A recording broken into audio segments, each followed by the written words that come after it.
Hello everyone, happy Wednesday. Random books में आज मैं रिव्यू करने वाली हूँ विक्रमादित्य वीर गाथा सीरीज। एक्चुअली उसकी first book the guardian of Halahal लिखी है, इनके ऑथर है शत्रुजीत नाथ और ये बुक पब्लिश की है जायको बुक्स ने। कुछ साल से ये सीरीज मैं अपने फ्रेंड्स को सबसे ज्यादा सजेस्ट कर रही हूँ रीड करने के लिए। आई थिंक मेरे सारे फ्रेंड्स जानते हैं कि मैं कितनी बड़ी फैन हूँ शत्रुजीत नाथ और इस सीरीज की। प्रेजेंट ऑथर की लिखी हुई कोई बुक मैं पढ़ना चाहती थी फिक्शन में, हिंदू हिस्ट्री को लेकर या माइथोलॉजी को लेकर। सो मैं क्रॉसवर्ड गई और वहां पर मेरी एक्चुअली नजर पड़ी इस बुक पर। ये विक्रमादित्य वीर गाथा की सेकेंड बुक है, कॉन्स्पिरेसी एट मेरू। और इस बुक ने मेरा ध्यान खींचा बिकॉज ऑफ इट्स कवर। इसका कवर बहुत ही इंटरेस्टिंग है, एक ऋषि विथ 6-पैक एप्स, बट देन ये जो उनका क्लोथ है उसका जो डिटेलिंग है इस कवर पेज में which is very rich, satin feel दे रहा है, रिच सैटिन। एक ऋषि जिनने एक एक्सपेंसिव कपड़ा पहना है और उनके एप्स हैं, मतलब इट मीन्स वो कोई वॉरियर है। This word Meru, Meru it means mount Meru, जहां पर देवलोक है, इंद्रलोक है। तो ये कुछ की पॉइंट्स ने मुझे मेरा इंटरेस्ट जगाया। एंड देन अगेन यहाँ एक वॉर हो रही थी, या शिप्स पे फाइट नहीं दिखाते, मोस्टली हमने भूमि पर सारी फाइट्स देखी हुई है। तो मुझे बहुत ही इंटरेस्ट आया कि एग्जैक्टली इसमें क्या है, कुछ तो नया है। तो मैंने पीछे पढ़ा और यहाँ पे कुछ इंटरेस्टिंग कीवर्ड्स हैं। लाइक विक्रमादित्य तो ऑब्वियसली वो तो हमने पहले ही पढ़ लिया, सीरीज का नाम है, लेकिन उनके 9 काउंसिल, देवलोक, इंद्रलोक, लेकिन जो सबसे ज्यादा इंटरेस्टिंग नाम मुझे लगा वो था शुक्राचार्य का। एंड जैसे ही मैंने वो शुक्राचार्य रीड किया तो मुझे सारे पॉइंट जुड़ने लग गए कि एग्जैक्टली ये पर्सनालिटी कौन है और क्यों ये इतने रिच हैं एंड कैसे ये एक वॉरियर ऋषि हैं। वो सब चीजें कड़िया एक जुड़ने लग गई और मुझे बहुत ही इंटरेस्ट आया। मैं ये बुक पढ़ना चाहती थी बट मुझे क्रॉसवर्ड में फर्स्ट बुक नहीं मिली और मैंने अमेज़न से first book the guardian of Halahal मंगाई। इस बुक का कवर पेज भी कोई कम इंटरेस्टिंग नहीं है, क्योंकि हमें दिखाई देता है ये पर्सन, ये कोई ऑब्वियसली कोई योद्धा है, कोई मेन कैरेक्टर है, हाँ फाइन। कुछ अलग है इसमें, नो, यहाँ कुछ अलग नहीं दिखाई देता। अलग दिखाई देता है यहाँ पर ये जो तलवार है इसकी, ये बहुत इंटरेस्टिंग है क्योंकि इस तलवार में कुछ ग्लासी सा फील हो रहा है, कुछ ग्रीन लाइट आ रही है। तो ये हम जो बुक रीड करते हैं तो हमें समझ में आता है कि ये क्या है। एंड देन फिर अगेन दिस साइड यहाँ वॉर हो रही है। ये कुछ ड्रैगन जैसा दिखाई दे रहा है इसमें, और ये जाइंट्स दिखाई दे रहे हैं, और वो भी काफी रिच जाइंट्स। क्योंकि हमने जाइंट्स कैसे देखे हैं फिल्मों में, बहुत लंबे चौड़े लोग जो कि खाल पहन के आ रहे हैं, गरीब लग रहे हैं, बट ये इनने जो मेटल्स पहने, इनने जो आर्मर्स पहने, इनके पास जो वेपन्स है, वो दिखकर आ रहा है कि कुछ बहुत ही ये रिच है। या तो ये देवलोक से हैं या तो ये पक्का पताल लोक से हैं फॉर श्योर। बट इस कवर पेज में एक चीज मुझे थोड़ा सा डरने वाली लगी। ये जो लास्ट में एक रिव्यू दिया है, a good work of mythofiction, obviously ने तारीफ से मैं नहीं डरी हूँ, बट जिसने दिया है, ये दिया है आनंद नीलकंठन ने। बहुत ही फेमस ऑथर है और मैंने इनकी बुक्स पढ़ी हैं और दैट्स वाई मैं थोड़ा डरती हूँ। तो आई वाज लाइक कि अब इस बुक में अगर ये तारीफ कर रहे हैं तो मेरे कौन से गॉड को विलन दिखाया गया है, मैं अपने कौन से गॉड की बुराइयां पढ़ने वाली हूँ। बट थैंक्स टू शत्रुजीत नाथ, जो भी बुराइयां थी वो बहुत ही प्रैक्टिकल थी, वो हम मान सकते थे कि वो बुराइयां हो सकती हैं। द गार्जियन ऑफ द हलाहल की कहानी शुरू होती है समुद्र मंथन से। जहां तक हमने कहानी सुनी है कि हलाहल जो पॉइजन था उससे पूरी दुनिया खत्म हो जाती, यूनिवर्स खत्म हो जाता। तो असुर और देवता साथ में मिलके शिव जी के पास गए और शिव जी ने ये पॉइजन पिया। बट इस कहानी में, इस नॉवेल में, उसमें से कुछ बूंदे जो थी वो विशीदा नाम के एक राक्षस ने चुरा ली, क्योंकि ऑब्वियसली वो फ्यूचर की सोच रहा था। वो समझ गया था कि ये पॉइजन जो है ये बहुत बड़ा वेपन बन सकता है। डेवलप थे काफी शक्तियों से या साइंस से, बट ये कुछ खास लोग थे। बुक में विक्रमादित्य सीरीज की जो बुक है उसमें इस जेम्स में से एक काउंसिल मेंबर में से एक है कालिदास। तो जैसा मैंने कहा था कि शत्रुजीत नाथ कैरेक्टर को बिल्कुल अलग तरीके से लिखते हैं जैसा कि हमने सोचा नहीं था। एंड कालिदास का इमेज एक पोएट, एक ऑथर, एक ऋषि के तरह आधा है दिमाग पे, बट शत्रुजीत का Kalidas is a poet warrior. देन उनका एक कैरेक्टर है वराह मेरा, अगर आई थिंक मैं सही बोल रही हूँ क्योंकि मैंने रीड ही किया है अभी तक। वो एज एन साइंटिस्ट है, इंजीनियर है। देन आता है धनवंतरी। धनवंतरी भी समुद्र मंथन से निकले थे, जो कि एक वैद्य थे जिनके पास बहुत सारी शक्तियां थी हेल्थ को लेकर। वो एक लाइक डॉक्टर की तरह थे, तो वो नाम यूज किया है एक काउंसिल मेंबर का, Dhanvantari, the god of health. And then Vararuchi. Vararuchi जो कि विक्रमादित्य के स्टेप ब्रदर हैं, वो भी एक बहुत अमेजिंग वॉरियर की तरह दिखाया गया है। देन आता है घटकपरा, अगर मैं सही बोल रही हूँ। घटकपरा विक्रमादित्य के नेफ्यू हैं, सबसे अपने सारे काउंसिल मेंबर में से सबसे यंग, और हर काउंसिल मेंबर उनके सामने बहुत बड़ी चीजें कर चुका है जिनकी कहानियां सिर्फ उन्होंने सुनी है। तो वो बीच में फंस जाते हैं कि मैं करना बहुत कुछ चाहता हूँ, बट मैं भी अपने आप को प्रूफ करना चाहता हूँ, बट ऑलरेडी लोग बहुत कुछ कर चुके हैं और मैं हमेशा बच्चा ही रहूंगा उनके सामने। But he is a very cute character जो कि अपनी मासूमियत में कुछ कई चीजें करते रहते हैं। एंड देन एक और कैरेक्टर है अमर सिम्हा। अमर सिम्हा का नाम ही सुन के लगता है कि हाँ, ये कुछ तो अमेजिंग वॉरियर होने वाले हैं, और वो रियली बहुत अमेजिंग वॉरियर कैरेक्टर है। पर उनके साथ कुछ फनी इवेंट होते रहते हैं जो लाइक मेरे बहुत ही फेवरेट रहे हैं, कि उन्हें वॉर बहुत पसंद है, उन्हें लड़ाई बहुत पसंद है, और मोस्ट ऑफ द टाइम वो वहाँ अवेलेबल ही नहीं रह पाते क्योंकि उन्होंने कुछ और डिसीजन ले लिया था कहीं और जाने का। दैट वॉज रियली क्यूट, बहुत क्यूट लिखा है शत्रुजीत नाथ ने ये सब। इसमें 2 फीमेल वॉरियर्स भी हैं इनके काउंसिल मेंबर्स में, जिसमें से दोनों बहुत ही अलग कैरेक्टर्स हैं। एक है विशाखा जो कि एक धनुषधारी है। जैसे कि हिंदू माइथोलॉजीज में, हिंदू हिस्ट्री में धनुषधारियों को बहुत ही रिस्पेक्ट मिलती है, लाइक अर्जुन, लाइक राम, ये हमारे हीरो कैरेक्टर्स हैं। तो वैसे ही विशाखा को दिया है जो कि बहुत ही अच्छी तीर अंदाज है। शी इज लिटिल अग्रेसिव और वेरी स्ट्रेटेजिक, हर चीज रहती है उसकी, she is so perfect. And then Shankubala. Shankubala एक ट्राइब से आती है, एक ट्राइब की लड़की है, बट उसको काउंसिल में विक्रमादित्य ने रखा। एंड उसकी जो मेन पावर है वो चाकू के थ्रू नाइफ्स चलाती है, और उसका बहुत ही सटीक वार होता है।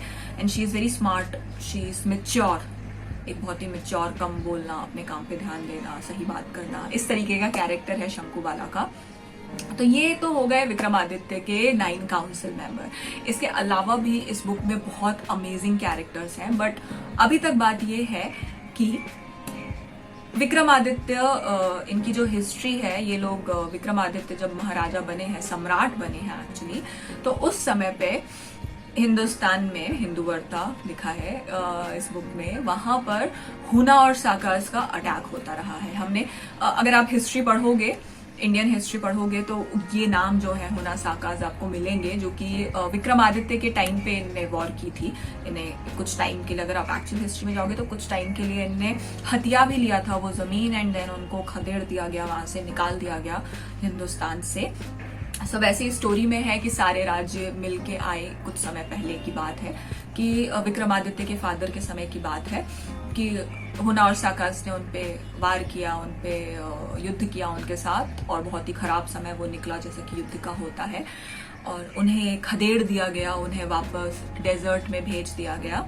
और काफी साल जैसे तैसे ये लोग डेवलप हुए, थोड़ा शांति आई हिंदुस्तान में, और उसी का एक जश्न मन रहा था जब विक्रमादित्य के सम्राट होने की एक पूजा थी, जहां पर सारे राजा उनको कॉन्ग्रेचुलेट करने भी आए थे। वहां पर नीलकंठ, शिवा आते हैं और विक्रमादित्य को विषादा का डेगर, जिसपे वो हलाहल पॉइजन था, वो देकर जाते हैं कि मुझे अब अपना काम करना है और अब तुम ये संभालो, क्योंकि मुझे भरोसा है कि तुम ये संभाल सकते हो। जब विक्रमादित्य शिव जी से वो डेगर लेते हैं, हलाहल लेते हैं, एक्सेप्ट करते हैं उसे प्रोटेक्ट करने के लिए, तो उस डेगर के साथ और क्या क्या उनके पास मुसीबतें आने वाली हैं, वो तो कुछ बहुत ही बड़ी मुसीबत आने वाली है आगे। उससे पहले ही इतने साल में जो उन्हें हुनाज और साखास को दूर रखा था, उनके वापस से रेडिंग शुरू हो जाते हैं। सेम टाइम पर बाहरी विदेशी उनके बॉर्डर्स पे हमला करना शुरू करते हैं। और समय काफी बीत चुका था होनाज और साकास को भेजे हुए, जब ये महाराज सारे भारत के सारे महाराज मिले थे, इनने अपने साथ में मिलकर उनको बाहर निकाला था। अब एक नई पीढ़ी आ चुकी थी, तो जो पहले थे महाराज उनके बच्चे अब आ चुके थे और उनमें वो दोस्ती नहीं थी। सिर्फ बॉर्डर पे दुश्मन नहीं थे विक्रमादित्य के, धीरे धीरे भारतवर्ष में भी कुछ राज्यों में दुश्मन खड़े होने लग गए, जो कि उनको सम्राट नहीं मानना चाहते, खुद सम्राट बनना चाहते थे। उनके लिए था कि विक्रमादित्य ने ऐसा क्या खास किया जो वो सम्राट बनेगा, हम भी उतने काबिल हैं, हम बन सकते हैं, और वो अपनी प्लानिंग शुरू करते हैं। सो भारत में जो जिनके वो सम्राट थे विक्रमादित्य, वहां पर भी एक तरीके की दुश्मनी शुरू हो गई। और इस डैगर को एक्सेप्ट करने के बाद दो एक्सट्रीम पावर्स, जो कि ऑब्वियसली शिवा के पास नहीं जा पा रही थी, महादेव के पास नहीं जा पा रही थी, बट जैसे ही उन्हें पता चला कि एक इंसान को इंसान क्या होते हैं, और हमने हिस्ट्री पढ़ी है हमारी, ऑब्वियसली इंसान देवताओं से राक्षसों से कमतर रखे गए हैं काफी हद तक।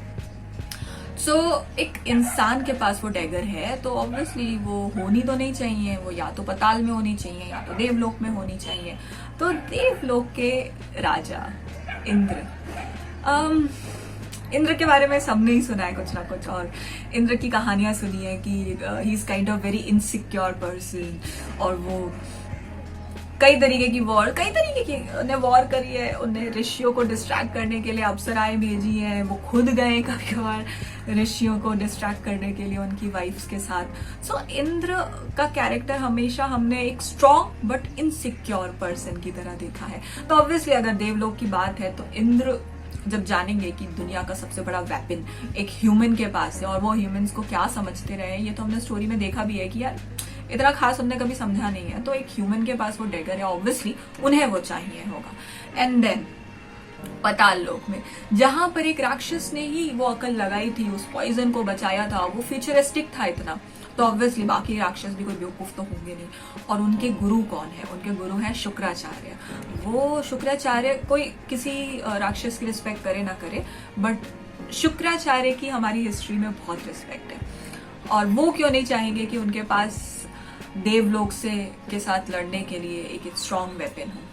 तो देवलोक और पताल लोक के महान लोग अपनी पूरी कोशिश करते हैं कि वो विक्रमादित्य से वो डैगर ले सके, पहले दोस्ती के थ्रू या डराने के साथ, बट किसी भी तरीके से वो डैगर ले सके।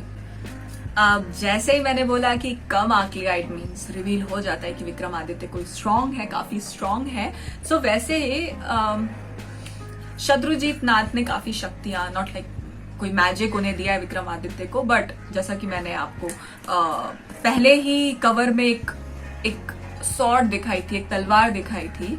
सो ये विक्रमादित्य जो हमारे कवर पेज पर है, ये विक्रमादित्य है, और ये उनकी सॉर्ड है, ये उनकी तलवार है, जो कि जिसमें कई तरीके के मैजिक हैं। इकलौते विक्रमादित्य और उनके 9 काउंसिल मेंबर्स, वो कितने भी स्ट्रांग होंगे, बट वो क्या देवताओं से स्ट्रांग हो सकते हैं? क्या वो राक्षसों से, असुरों से स्ट्रांग हो सकते हैं?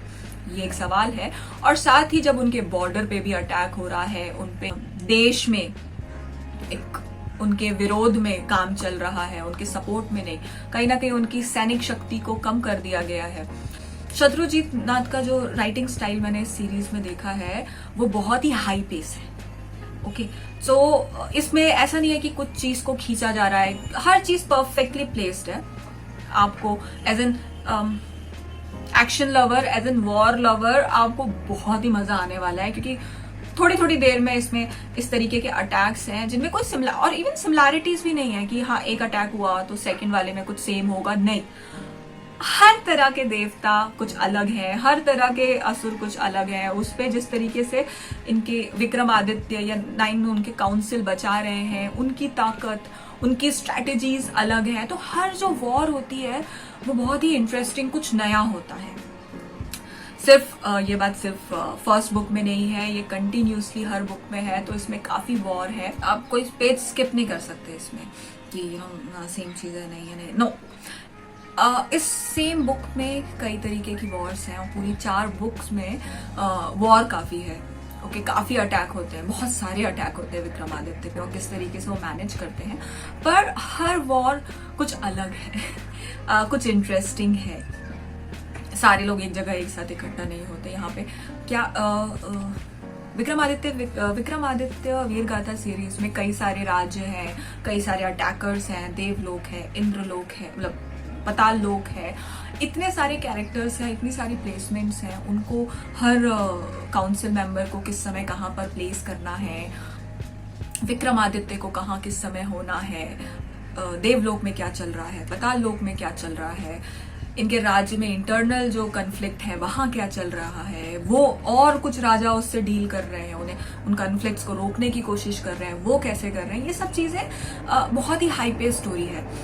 जो राइटिंग स्टाइल है शत्रुजीत नाथ का वो बहुत ही हाई पेस है, एक्शन बहुत ही अमेजिंग है। So action lovers, war lovers, आपको ये बहुत ही मजा आने वाला है पढ़ने में। और साथ ही इनके जो लव स्टोरीज हैं वो लव स्टोरीज भी बहुत ही क्यूट हैं, बहुत ही इनोसेंट लव स्टोरीज हैं, जिसमें आपको फील होगा, ऐसा कभी नहीं लगेगा इनकी लव स्टोरीज में कि ये खिंच रहा है।